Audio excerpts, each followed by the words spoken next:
Hi, I'm Richard Thornber, and this is video discussion number 3 for Math 108.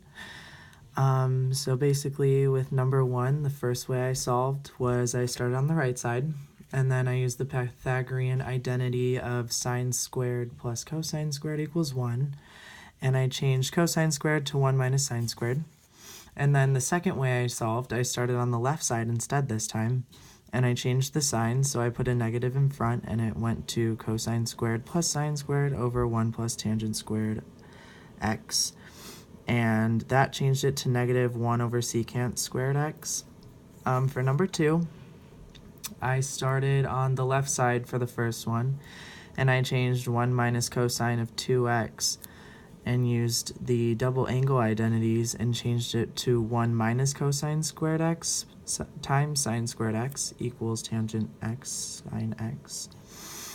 And then for the second way I solved, I started on the right side, and then I turned everything into terms of sine and cosine. So I took tangent and I did sine x over cosine x equals sine 2x, and then I used the double angle identities again, and I got sine of x over cosine of x equals 2 sine x times cosine x.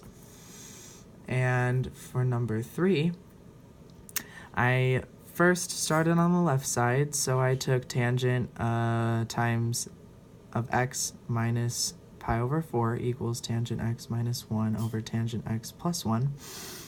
And then I used the sum and difference identities. I used the identity for tangent of theta minus beta, which gave me tangent of x minus tangent of pi over 4 over 1 plus tangent of x times tangent of pi over 4. And then you solve from there.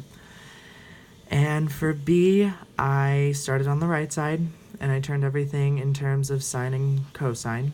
And that gave me tangent of x minus pi over 4 equals tangent x minus 1 over tangent x plus 1. And then you will get sine of x over cosine of x minus 1 over sine of x over cosine of x plus 1. And those are the two ways that I used to solve for each problem.